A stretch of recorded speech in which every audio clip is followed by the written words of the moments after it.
Hi நண்பர்களே, இன்னைக்கு வந்து நம்ம என்ன வீடியோ பார்க்க போறோம் அப்படின்னா, எங்க ஊரான தருவைக்குளத்தினுடைய புனித மிக்கேல் அதிதூதருடைய கொடியேற்ற பெருவிழாவை தான் நீங்க வந்து இன்னைக்கு பார்க்க போறீங்க. இப்போ மணி என்னன்னு பார்த்தீங்கன்னா, மணி 12:30 மணிக்கு 12 மணி மாஸ் வந்து கோயிலில் சர்ச்சில் ஆரம்பிச்சிட்டு அதுதான் உங்களுக்கு கேட்டிருக்கோம். எனக்கு வந்து கொஞ்சம் சமைக்க வேண்டிய வேலை இதெல்லாம் இருந்துச்சு பார்த்துக்கோங்க நண்பர்களே. ஈவினிங் மாஸ் தான் நான் கண்டிப்பாக வந்து என்ன பண்ணுவோம், நிறைய பேர் வந்து நாங்கள் அட்டன் பண்ணுவோம். ஸோ வந்து சமைச்சாச்சு. அதாவது சாம்பார் வச்சு இறால், அதுக்கப்புறம் நண்டு, அதுக்கப்புறம் சாதம் இவ்வளவும் பண்ணி வச்சுருக்கேன் நண்பர்களே. சரித்து பாப்புக்குட்டி எல்லாருமே இனிமேல் தான் வருவாங்க. ஸோ இன்றைக்கி வந்து நீங்கள் வந்து ஃபுல்லாக நம்மளுடைய இந்த கொடியேற்ற விழாக்கும் அதுக்கப்புறம் நம்ம எப்படி வந்து கிளம்புறோம் அந்த ஃபெஸ்டிவலுக்கு வந்து இறைவனை இவனுடைய ஆசிரியர் பெறுவதற்கு நம்ம எப்படி கிளம்ப போகிறோம் அப்படிங்கிற வீடியோவையும் வந்து நீங்கள் வந்து பார்க்க போகிறீங்க. என்ன ட்ரெஸ்லாம் நாங்கள் வியர் பண்ணுறோம் அப்படின்னு சொல்லிட்டு இப்போ பார்த்தீங்கன்னா அப்படியே அப்படி குளிச்சுட்டு ஃபேஸில் வந்து எதுவுமே நான் எப்போவுமே நான் சொல்லியிருக்கேன், இந்த ஐல இது மட்டும்தான் போடுவேன் அப்படின்ட்டு, எந்த இதுவுமே போட மாட்டேன் அப்படின்னு. ஸோ அதே மாதிரி ஃப்ரெஷ்ஷாக வந்து நான் வந்து உட்காந்துருக்கேன் நண்பர்களே.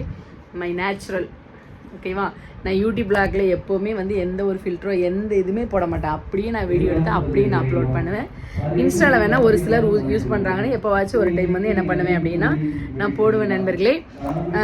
சரி, இப்போ இந்த நான் வியர் பண்ணியிருக்கலாம் இந்த நைட்டி எப்படி இருக்குன்னு சொல்லுங்கள். ஒரு 4-5 நைட்டி வந்து நான் நியூவாக எடுத்திருந்தேன். அதில் ஒன்று இன்றைக்கி வந்து கொடியேற்றத்துக்காக வந்து நான் புதுசாக வந்து போட்டிருக்கேன் நண்பர்களே.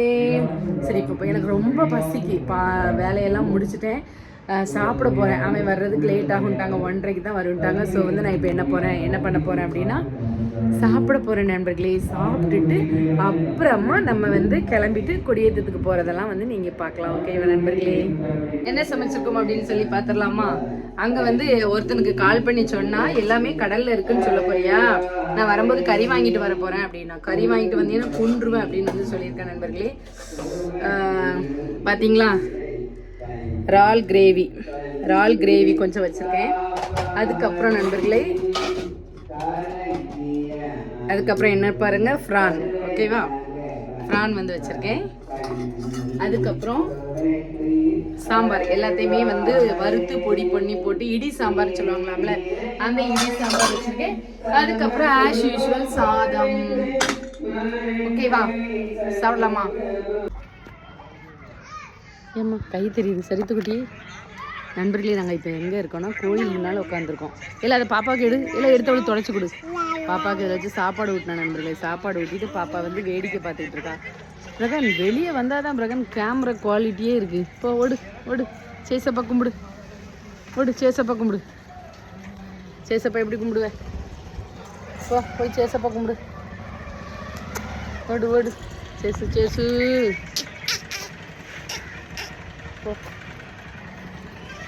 இந்த குரங்கு என்ன செய்யுதுன்னு பாருங்க நண்பர்களே. காலில் கெட்டு போட்டுட்டு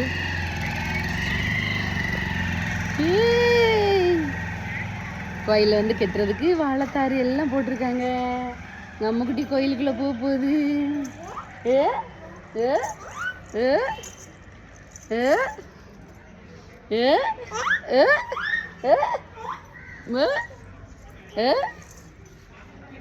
எங்கே போகிறீங்க சரித்துக்குட்டி? எங்கே போகிறீங்க சொல்லிட்டு போங்க. அம்மாக்குட்டி எங்கே போகிறீங்க? இங்கே பாரு சரித்துமா, டாட்டா சொல்லு. ஹாய் நண்பர்களே, இங்கே பாருங்கள் சரித்துக்குட்டியை பாருங்கள். என்ன செய்றீங்க? டாட்டா காட்டு எல்லாருக்கும் டாட்டா காட்டு. வா சொல்லு. வா சொல்லு. சரித்துமா, கண்ணு எங்கே இருக்கு சொல்லு. கண்ணு சரித்துக்குட்டி, கண்ணு எங்கே இருக்கு? ஓ, இப்படி வந்து தான் சொல்லுவா. கண்ணு எங்கம்மா இருக்கு?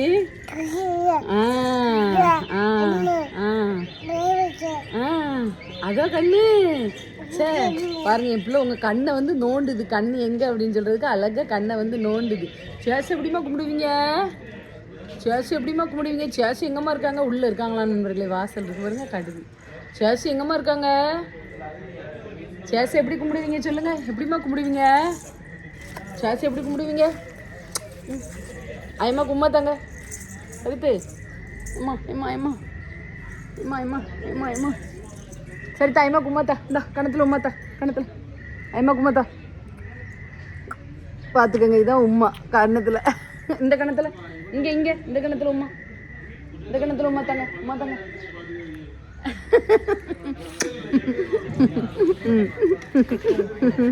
அப்பா கொடுப்பியா?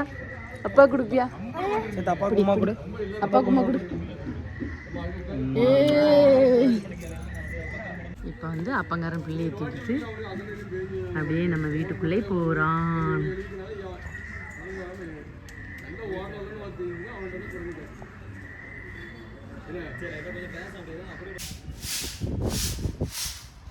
உங்கள் இசையந்த இன்ப வெள்ளத்தில் நீந்த ஓடோடி வந்து என்ன ஏமாற்றி விட்டாய் அம்மா. படி அம்மா படி. ஏன் வீரந்தாயோ இல்லை ஒரு பிள்ளை என்று ஏங்குவோர் பலர் இருக்க குழந்தை திரசம்மா வயிற்றுல வந்து ஏன் வீரந்தாய். இன்னைக்கு ஊர்ல கொடியேற்றம் எல்லாம் எப்படி இருக்காங்க, நான் எப்படி பாருங்க. இன்னும் கொஞ்ச நேரத்துல பாருங்க நண்பர்களே, பட்டையை கிளப்ப போறாங்க. இதுதான் நான் வந்து ஃபெஸ்டிவலுக்கு வியர் பண்ணுறதுக்காக எடுத்து வச்சுருக்கிற saree. அங்கே சரித்து குட்டி கட்டிலில் நல்லா பால் வச்சு விளையாண்டுக்கிட்டு இருக்குது. ஃபஸ்ட்டு போனி வந்து அந்த கடையில் சரித்து தான் வாங்கினான். ஸோ அந்த மஞ்சள் பாலுக்கு போனஸ் வந்து அந்த இன்னொரு பால் ஒயிட் கலர் வச்சுருக்காள்ல அந்த பால், அதை வச்சு சரித்து குட்டி நல்லா விளையாண்டுக்கிட்டு இருக்கிறா. இப்போ வந்து நாம் சாரியை வந்து வியர் பண்ணி ஆச்சு. எப்படி இருக்குது பாருங்கள். ஃபுல் லுக் வந்து யாராவது எடுத்தால் தானே காட்ட முடியும். ஸோ வந்து நானாகவே உங்களுக்காக இப்படி சைடில் காமிக்கிறேன். சாரி வந்து வியர் பண்ணுறதுக்கு ரொம்பவே சாஃப்டாக ரொம்ப நல்லா இருந்துச்சு நண்பர்களே. இப்போ வந்து நான் வந்து உங்கள்கிட்ட ஒன்று கேட்க போகிறேன். என்ன அப்படின்னு சொன்னால், இந்த சாரியை நீங்கள் எங்கே பார்த்துருக்கீங்க அப்படின்னு தெரிஞ்சால் எனக்கு சொல்லுங்கள். இப்போ வந்து ஃபஸ்ட்டு பொட்டு வச்சுக்கலாம், ஓகேவா? அங்கே வந்து கோயிலில் வந்து ஜெபமாலை வந்து ஆரம்பிச்சிட்டு அதுக்கப்புறம் என் தலை வந்து ரொம்ப ஹேர் மாதிரி இருக்குது நண்பர்களே. ஏன்னா எனக்கு வந்து ஸ்ட்ரெயிட்னிங் ஹேர் தான் ஃபஸ்ட்டு. இப்போ வந்து கட்டையானதுனால டக்குன்னு சுருங்கிடுது. ஸோ வந்து சிக்கு எடுக்கிறதுக்கே ரொம்ப நேரம் ஆகுது பார்த்துக்கோங்க. அதனால் நான் வந்து நல்லா 2 பக்கம் எடுத்து சிக்கு இழுத்துட்டு நிறையா ஹேர் ஸ்டைல், நான் கிளிப் படித்து மாட்டோம்னா நிறையா ஹேர் ஸ்டைல். இதுதான் நான் சின்ன பிள்ளையிலேருந்தே இழுக்கிற ஹேர் ஸ்டைல். அந்த ஃப்ரண்ட்டில் உள்ள முடி இருக்குது பார்த்தீங்களா, அது வந்து நான் வந்து எப்போ பண்ணியிருக்கேன் அப்படின்னா ஒரு 12 வருஷம் இருக்கும். வேலை கிடைக்கிறதுக்கு ஒரு 2 வருஷத்துக்கு முன்னாடி இருந்து 2012 கட் பண்ணியிருப்பேன் அந்த முடி. அதுக்கு முன்னால் கட் பண்ணாத அந்த தலை தான் வந்து நான் வந்து எப்போவுமே நிற்பேன் பார்த்துக்கோங்க. இப்போ இதை வந்து நம்ம வெளியே பண்ணால் அப்படி ஸ்டைலாக விட்டுறலாம். நான் வந்து அதில் வந்து ஒரு ஸ்மால் கிளிப் குத்தியே பழகிட்டேன் பார்த்துக்கோங்க நண்பர்களே. ஸோ வந்து அந்த கிளிப்பை வந்து நான் அதில் குத்துறேன். இப்போ வந்து நம்ம என்ன பண்ணியாச்சு அப்படின்னா அந்த கிளிப் எல்லாமே குத்தி முடித்தாச்சு. இப்போ எப்போவுமே நான் போடுற ஒரே ஒரு அழகு சாதன பொருள் என்ன அப்படின்னா என்னோடய அந்த காஜல் தான். ஸோ அதை வந்து போட்டுக்கிட்டேன். அதுக்கப்புறம் வந்து கண்ணாடி பார்த்து போடலாமே, கரெக்டாக போடணுமே அப்படின்னு சொல்லிட்டு கண்ணாடியை பார்த்து போடுறேன் நண்பர்களே. இதான் என்னுடைய கை கண்ணாடி. எப்பவுமே நான் இதை பார்த்து தான், பெரிய கண்ணாடியில் பார்க்க மாட்டேன், இதை பார்த்து தான் பண்ணுவேன். ஸோ வந்து கரெக்டாக வந்து போட்டாச்சு. அதுக்கப்புறம் கண்ணுக்கு உள்ளேயுமே வந்து போடணும். ஸோ அதையும் வந்து நான் என்ன பண்ணிட்டேன்னா போட்டுக்கிட்டேன். எப்போவுமே வந்து நான் நேச்சுரல் பியூட்டி தான் நண்பர்களே. எந்த ஒரு கெமிக்கல் சாதனங்கள் எதுவுமே வந்து நான் வந்து என்னுடைய ஃபேஸில் வந்து நான் போட்டது கிடையாது. இனியும் வந்து நான் இன்னமும் போடவே மாட்டேன். இதில் கூட நோஸ் பக்கத்தில் பிளாக் கலரில் வந்து இருக்குது. ஸோ நிறைய பேர் வந்து பியூட்டிஷியன்ட்ட போய் அதை வந்து க்யூர் பண்ணுங்க அப்படின்னு வந்து சொல்லிகிட்டு இருக்காங்க. அப்படி எனக்கு வந்து நீங்கள் உங்களை நல்லா மெயின்டைன் பண்ணுங்கம்மா, நல்லா இருங்க அப்படின்ட்டு அதுக்கு மட்டும் போகலான்னு ஒரு மனசில் ஐடியா இருக்குது. எப்படின்னு தெரியல. அதுக்கு டைம் கிடைச்சா கண்டிப்பாக போகணும். இப்போ வந்து நாம் வந்து ஜுவல் வந்து வியர் பண்ண போகிறோம். ஸ்னேகா வந்து ஒரு சைடு அவள் கிளம்பிகிட்ருக்கா. என்கிட்ட வந்து மொத்தம் 3 லாங் செயின் இருக்குது, உங்களுக்கு தெரியும். ஸோ அதில் ஹார்ட் ஷேப் டாலர் போட்ட அந்த லாங் செயின் வந்து நான் இப்போ போட்டிருக்கேன். அதுக்கப்புறம் வந்து நான் என்ன பண்ண போகிறேன் அப்படின்னா ஜிமிக்கி எல்லாருக்குமே பிடிக்கும்ல. யாருக்கெல்லாம் ஜிமிக்கி பிடிக்கும் கமெண்டில் சொல்லுங்கள். ஜிமிக்கி பற்றி பாட்டு படிக்கலாமா? காதோரலோலாக்கு சங்கதி பாட அடி அந்த ரேவதி மேம் வந்து அந்த ஜிமிக்கி போட்டு அப்படியே காதை ஆட்டுவாங்க. ரொம்ப அழகாக இருக்கும். இது என்ன மூவி அப்படின்னு வந்து எனக்கு சொல்லுங்கள். அதுக்கப்புறம் இன்னொரு பாட்டு படிக்கலாமா? எந்த மேடு ஜிமிக்கி கம்மல், எந்த பெண் கட்டுண்டு போய், எந்த பட்ட பிராண்டி குப்பி, எந்தம்மா குடிச்சு தீத்து. ஸோ வந்து ரொம்ப இம்ப்ரெசிவாக வந்து நான் வந்து இந்த ஜிமிக்கியை போட்டேன். இந்த ஜிமிக்கியை வந்து நீங்கள் ஏற்கனவே வந்து எங்கேயாவது பார்த்துருந்தீங்க அப்படின்னா அதையும் வந்து நீங்கள் என்ன பண்ணுங்கன்னா கமெண்டில் வந்து சொல்லுங்கள். ரொம்ப ஆசையாக பார்த்து வாங்கின ஜிமிக்கி நண்பர்களே. ஸோ நம்மளும் வந்து இந்த ஜிமிக்கியை வியர் பண்ணலாமே அப்படின்னு சொல்லிட்டு ஃபஸ்ட் டைமாக வந்து நான் இந்த ஜிமிக்கியை வியர் பண்ணியிருக்கேன். ரதியம்மாக்கு எப்படி இருக்குன்னு சொல்லுங்கள். அப்புறம் வந்து ஜிமிக்கியை வந்து போட்டுட்டு அதுக்கப்புறம் ஃபேஸை வந்து நல்லா லைட்டாக அப்படியே வந்து டச்சப் பண்ணிக்கிறேன். டச்சப் பண்ணிவிட்டு லாஸ்ட்டில் ஃபைனலுக்கு வந்து என்ன பண்ணுவேன்னா ஒரு பவுடர், நார்மலாக நான் போடுற ஒரு பவுடர் போட்டு அதை வந்து கம்ப்ளீட் பண்ணுவேன். அதுக்கப்புறம் வந்து குங்குமம் வந்து வைப்பேன். ஸ்னேகா வந்து பின்னால் போயிட்டுருக்கா, என்ன பார்க்காம போயிட்டா சிரிக்காமல் போயிட்டான்னு கேட்காதீங்க, நல்லாவே இருக்கும். அப்புறம் வந்து வளையல் செட்டு வந்து இப்போ வந்து போட போகிறேன். ஸோ வளையல் செட்டை வந்து எடுத்து வச்சுருக்கேன். 2 கையிலையுமே வந்து வளையல் செட்டு வந்து நான் போடலை. ஏன்னா ஒரு கையில் வந்து நம்ம என்ன போட போகிறோம் அப்படின்னா நம்மளுடைய என்ன நம்மளுடைய அந்த தங்க கை கடிகாரம் வந்து நம்ம என்ன பண்ண போகிறோன்னா இன்னொரு கையில் போட போகிறோம். ஸோ அதனால் இப்போது ஒரு கையில் மட்டும் ஒரு 3 செட்டு வளையலும், ஏற்கனவே வந்து நான் ஒரு வளையல் போட்டிருக்கேன்ல அந்த வளையலுமே வந்து சேர்த்து 1 2 3 ஆமாம் 3 செட்டு தான் போட்டிருக்கேன் பார்த்துக்கோங்க. அதுக்கப்புறம் அந்த ஒரு தனி வளையலையும் போட்டிருக்கேன். எப்படி இருக்குது? அதுக்கப்புறம் நம்ம வந்து நம்மளுடைய ஃபேவரேட் வாட்ச், ஓகே, நம்மளுடைய வாட்சை வந்து கையில் எடுத்தாச்சு. இப்போ என்ன பண்ண போகிறோம்னா ஹாப்பியாக வந்து நம்ம அதை என்ன பண்ண போகிறோம், நாம் பேர் பண்ண போகிறோம். சிக்கா நிறைய பேருக்கு பாருங்களேன் இதை பார்க்கும்போது அப்படியே எரியும். இவளை பாரேன் வயசுக்கு தக்கனையாக பண்ணுறா, அப்படி பண்ணுறா, இப்படி பண்ணுறா, காப்பி அடிக்கா, அப்படி பண்ணுறா. பண்ணுவேன். எல்லாருமே யாரோ பண்ணி வச்ச ரீல்ஸு எதெல்லாமோ தான் நான் காப்பி பண்ணுறீங்க. என்னை பார்த்து தான் என்னுடைய விதை வந்து என்ன பண்ணும், காப்பி பண்ணுமே ஒழிய என்னுடைய எப்படி பிடிச்சிருக்கோ நான் அப்படி பேசுவேன், அப்படி பண்ணுவேன். எப்படி இருக்குது என்னுடைய வாட்ச், எப்படி இருக்குது, க்யூட்டாக இருக்கா? இப்போ நம்ம அழகாக ஃபேர் பண்ணிச்சு சிக்கா டன். இப்போ நீங்கள் எல்லாருமே அடிக்கடி கேட்டுட்ருக்கிறது, இப்போ வரைக்கும் கமெண்ட்ஸில் கேட்டுட்ருக்கீங்க, அம்மா அக்கா சிஸ்டர் பூந்தொட்டி டாலரை வந்து காட்டுங்க, ஸ்க்ரீன்ஷாட் எடுக்க முடியல, தெளிவாக தெரியலை அப்படின்னு சொல்கிறீங்க. தூத்துக்குடிக்கே வந்து ஸ்பெஷலான இந்த பாட் டாலர் செயின், ஓகேவா? ஸோ இதை வந்து நான் உங்களுக்காக க்ளோஸ்அப்பில் காட்டியிருக்கேன், நீங்கள் ஸ்க்ரீன்ஷாட் எடுத்துக்கோங்க. அப்புறம் நண்பர்களே, இவன் வந்துட்டு என்ன பண்ணிகிட்ருக்கீங்க அப்படின்னா கெட் ரெடி வித் மீ அப்படின்னு சொல்கிறதுக்கு க்ரூம் பண்ணிகிட்ருக்கேன் GRWNன்னு சொல்லிட்டேனா, இது கூட சொல்ல தெரில அப்படி சொல்லிட்டு ஒரே கலாய்ச்சிக்கிட்டு இருந்தான் நண்பர்களே.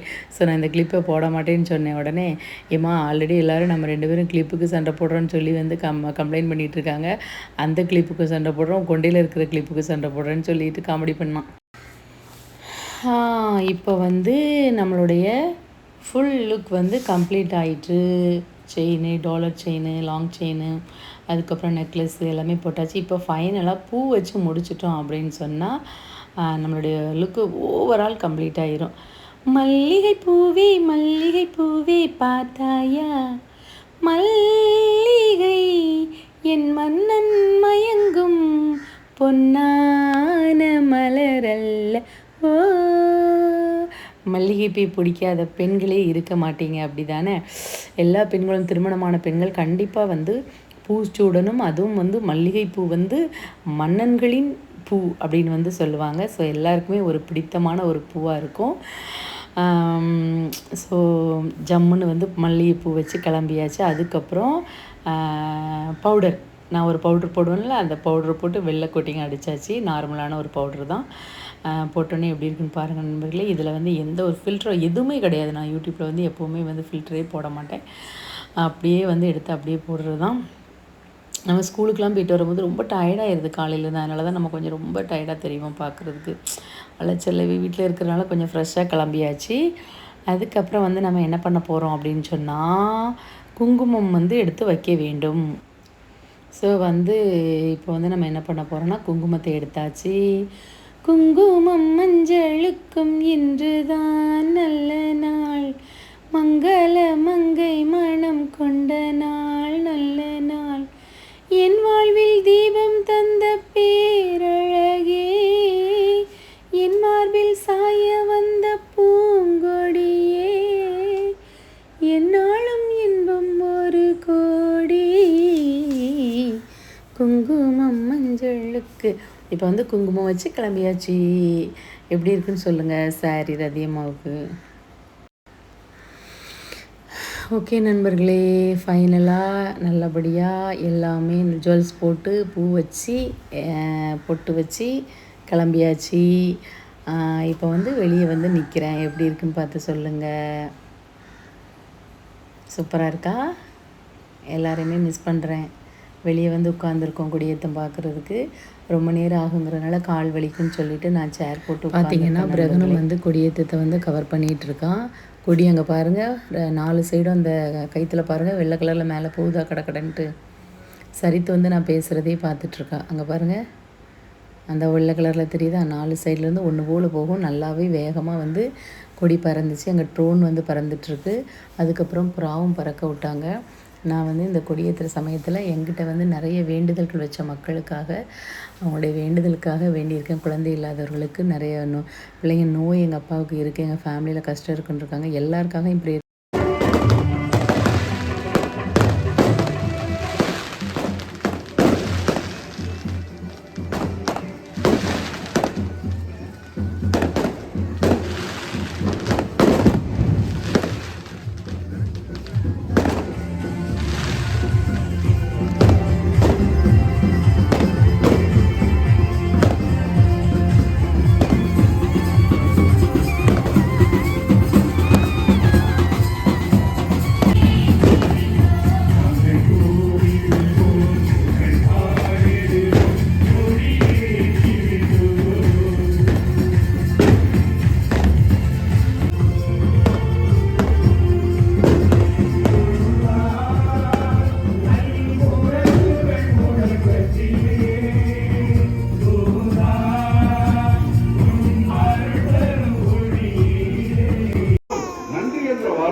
அதனாலதான் எந்தன்றை கொண்டாருக்கும் உய்வுண்டாம் உய்வில்லை செய்நன்றி கொண்ட மகற்கு அப்படின்னு சொல்லி நம்முடைய வள்ளுவர் சொன்னார். அதனால அந்த நன்றியை நாம் எப்பொழுதும் காட்ட வேண்டும். நன்றி கூற கற்றுக்கொண்டவன் நன்மை தலங்கள் அனைத்திலும் கொண்டிருப்பான். நீ நன்றி செலுத்த இந்த ஆண்டு கொடுக்கப்பட்ட புத்தகத்தில்